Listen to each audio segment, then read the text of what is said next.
कि उन्होंने कहा जी ले लो जी पैसे वापस। ये पैसे वापस ले लो का फैसला कब और क्यों हुआ? आपकी क्या नज़र क्या कहती है? देखिए, इसमें ज़ाहिर बात है, मैं नहीं समझता कि सऊदी अरब को पैसों की ज़रूरत है।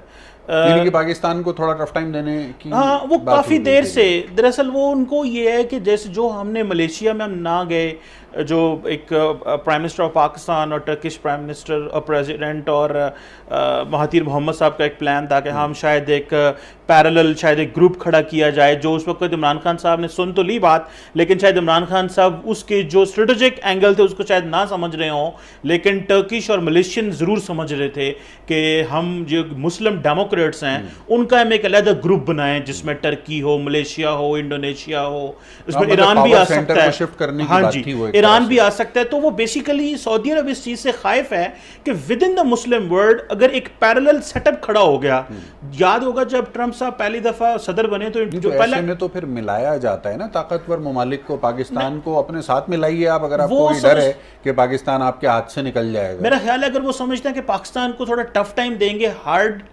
मुश्किल से डील करेंगे, तो ये ठीक रहेंगे, क्योंकि हमें इकोनॉमिकली बड़े डिपेंडेंट हैं। अच्छा। और हमारी रेमिटेंस भी 5-6 अरब डॉलर आती है। सो बेसिकली सऊदी अरब ये समझता है कि हमें ये जो पैरेलल सेटअप है ये नहीं खड़े होने देना चाहिए। आपको याद होगा कि जब ट्रंप साहब आए थे, पहला उन्होंने दौरा सऊदी अरब को अपना किया था, और उस पहले दौरे में तारीखी दौरा था। तारीखी दौरा, शाह सुलेमान साहब ने सारे मुसलमानों के लीडर को बुला के ट्रंप के पीछे खड़ा कर दिया और बताया ये कि सारी मुस्लिम दुनिया में फोटो जिसमें नवाज शरीफ साहब तीसरी लाइन पे खड़े हुए थे और यहाँ पाकिस्तान में बड़ी बहस हुई। सो मेरा ख्याल है कि बेसिकली सऊदी अरब आज भी दुनिया को, मगरब को ये कैश इन करना चाहता है, और वो समझता है कि इसको अभी बहुत तेजी से विद इन मुस्लिम वर्ल्ड एक आवाज बुलंद हो रही है। सो उसको कैसे रोका जा सकता है? पाकिस्तान को पता है कि हमारा प्रॉब्लम इकोनॉमी है, उनको पता है हमारा प्रॉब्लम कश्मीर है, हमारा प्रॉब्लम इंडिया है। सो लिहाजा वो हमें समझते हैं कि यहां से पाकिस्तान को खींचो।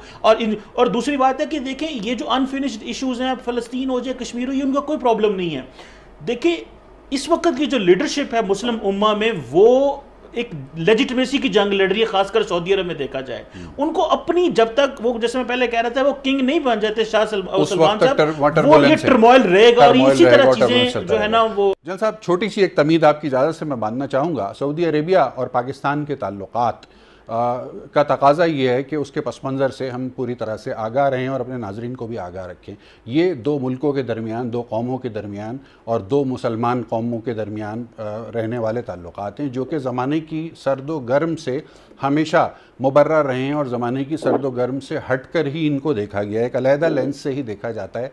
सऊदी अरेबिया के बारे में पाकिस्तान के अवाम यकीनी तौर पर जिस अक़ीदत और एहतराम को अपने दिलो दिमाग में महसूस करते हैं, उसकी कोई दूसरी मिसाल मौजूद नहीं है। हाल ही में सऊदी अरेबिया के साथ पाकिस्तान की जो रिलेशनशिप है, उसमें उस वक्त बज़ाहिर कुछ स्ट्रेन्ड सिचुएशन नज़र आई कि जब वो तेल की एडवांस या डेफर्ड पेमेंट के ऊपर जो एक अरेंजमेंट थी, उसमें तात्तुल की ख़बरें आईं। इसके अलावा जो कुछ क्रेडिट पेमेंट थी, Pakistan state bank of Pakistan के पास जमा शुदा रकम थी, उसको विड्रॉ करने की खबर सामने आई। फिर एक स्टेटमेंट हमने देखा शाह कुरैशी साहब से मंसूब, वो भी सामने आया। लेकिन इसके बाद एक बहस शुरू हो गई। अब क्योंकि हमारा डोमेस्टिक ऑडियंस जो है वो बहुत ज़्यादा जज्बाती है पाकिस्तान का, और बहुत ज़्यादा इमोशनल हो जाता है उस वक्त के जब पाकिस्तान की सॉलिडेरिटी के हवाले से और पाकिस्तान की प्रेस्टीज के हवाले से कोई बात होती है, और जज्बात में फिर जज्बाती गुफ्तगू ऐसी होना शुरू हो जाती है कि जो हर्टफुल भी होती है। मैं चाहूँगा कि जनरल साहब आप आगाह कीजिए, असल पस मंज़र क्या है इस सारे मामले का? आया कि ये कोई तनाज़ा है भी या नहीं? पाकिस्तान ने कोशिश की पिछले दिनों एक कॉन्टैक्ट ग्रुप बनाने की और एक प्रेशर ग्रुप बनाने की यूएन जनरल असेंबली में जी। उसमें भी मिडिल ईस्ट के चंद ममालिक ने पाकिस्तान का साथ नहीं दिया और पाकिस्तान उसमें नाकाम रहा। हालांकि सिर्फ कश्मीर पे एक फोकस ग्रुप बनाने का था ये कि ताकि हम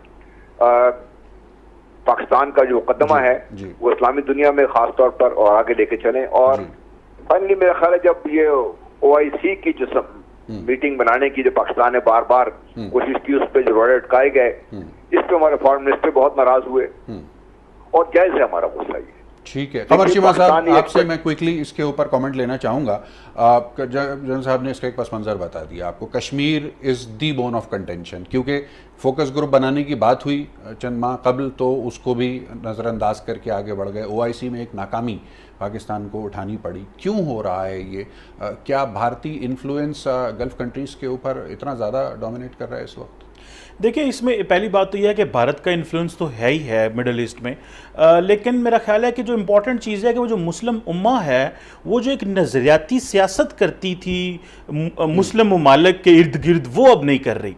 देखें, आपके पास जो फ़लस्तीन का इशू को देख लें, या जो म्यांमार में हो रहा है वहाँ पे देख लें, जो मुसलमानों ने मुसलमानों के साथ ही किया वो भी देख लें, लीबिया हो, शाम हो, सीरिया हो, यमन हो, तो वो जो एक जो मुसलमानों का एक मौक़िफ़ होता ना था, जो इंपीरियलिस्ट पावर्स हैं या वो जो ऐसी पावर्स जो कि मुसलमानों को दबाना चाहती हैं, वो जो एक इंपीरियलिज्म के खिलाफ मुसलमानों की बगावत हुआ करती थी, वो ख़त्म हो गई है। अगर आप सऊदी अरब में देख लें, UAE में देख लें, जो GCC अभी देख लें ना, कि वहाँ पे जो पॉलिटिक्स है वो OIC से कम हो के GCC, अरब लीग, और अरब लीग से कम हो कि गल्फ कोऑपरेशन काउंसिल तक आ गई है। सो बजाय इसके कि सारे अरब ममालिक जो हैं वो OIC के बारे सोचें, वो सोच रहे हैं कि GCC में अपनी रिट कैसे कायम करनी है। सो सऊदी अरब को बड़े चैलेंजेस हैं, बल्कि अरब लीग भी अंडरमाइन हो चुकी है। सो ये जो रजीम, अब तो माशी चैलेंजेस भी आ गए कोविड, बिल्कुल ऐसे ही है। सो रजीम चेंज करना उनकी प्रायोरिटीज हैं विद इन जो फिर नई लीडरशिप आ रही है। फिर मोहम्मद बिन सलमान साहब जो हैं वो अपनी रिट कायम करना चाहते हैं, क्योंकि वो जिस तरह पावर सर्कल में आए हैं, फिर वो क्राउन प्रिंस बने, अभी उनको पता है कि मैंने आगे जब तक मैं किंग नहीं बनता, तो वो जो पावर को एस्टैब्लिश करना है तब तक वो किसी के ऊपर ट्रस्ट नहीं करना चाहते, और वो मगरब के साथ एक अपना जो टेसिट अलायंस है, और खासकर ट्रंप और अमेरिकन डीप स्टेट का साथ वो रखना चाहते हैं और पैगाम देना चाहते हैं कि हम मिल के काम कर रहे हैं। जैसे जैरेड कुशनर के साथ बड़ी करीबी दोस्ती, जो फलस्तीन का प्लान आया। सो मेरा ख्याल है पाकिस्तान हम चाहते हैं, और हमारी भी कमजोरियां हैं, हम जब मर्जी कश्मीर मसले को उछाल देते हैं और जब दिल किया हम नीचे ले आते हैं। तो वो जो इनकंसिस्टेंसी हमारी तरफ से भी रही, उसने एक मिडिल ईस्ट में, और अरब ममालिक ने भी कहा कि शायद पाकिस्तान भी अब उतना इंटरेस्टेड नहीं रहा जितना पहले कभी था। अभी हमने कश्मीर को दोबारा पिछले साल 1.5 साल से उठा लिया है, तो दुनिया कहते जी पहले तो आपने हमें इन चीजों पे लगा लिया हुआ था और अभी आप आ गए हैं। सो मेरा ख्याल है कि एक तो with in the middle east में प्रॉब्लम्स हैं, क्योंकि उनकी रजीम चेंज भी करना था, मतलब उनकी जो डोमेस्टिक पॉलिटिक्स है वो इस वक्त उनकी तरजीहात में ऊपर आई हुई है, ऊपर आई, क्योंकि लेजिटिमेसी चाहते हैं ना बेसिकली। मलिक साहब, मुस्लिम उम्मा, ये मैंने तो बचपन से सुना है, मेरा और आपका बचपन तकरीबन एक ही वक्त का है। आजकल के बच्चे ये लफ्ज़ नहीं सुनते हैं। ये क्या था मुस्लिम उम्मा? मैं था का लफ्ज़ इस्तेमाल कर रहा हूँ माजरत के साथ। क्या है ये मुस्लिम उम्मा की इस्तिलाह? एक तो ये कि अवाम की सतह पे देखिए, चैलेंजेस मुस्लिम्स के एक तरह के रहे हैं, मुसलमानों के। वो कॉलोनियलिज्म में भी रहे, उन्हें ग़ुलाम भी बनाया गया, उनके वसाइल भी लूटे गए। तो जो दर्द है और जो कॉमन कॉज है वो फ़लस्तीन से लेके और वो कश्मीर तक हो, वो अफ़गानिस्तान तक वो कॉमन थे।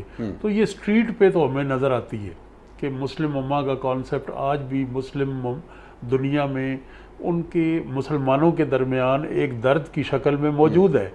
लेकिन जहाँ तक गवर्नमेंट्स, स्टेट्स और वो पॉलिसीज़ आ जाती है, वहाँ हमें मुस्लिम उम्मा नहीं। ये जदीद रियासतें हैं और हर रियासत का मुफाद जो है वो मुस्लिम उम्मा से मुख्तलिफ है। अगर उम्मा की बात होती तो सऊदी अरब के आज इसराइल के मुकाबले में ईरान से अच्छे ताल्लुकात होते, तो और मलेशिया के साथ उन्होंने और टर्की के साथ ताल्लुकात उस तरह ना होते जिस तरह आज कह सकते हैं सेफली कि उम्मा का कॉन्सेप्ट जो है वो आउटडेट हो चुका है।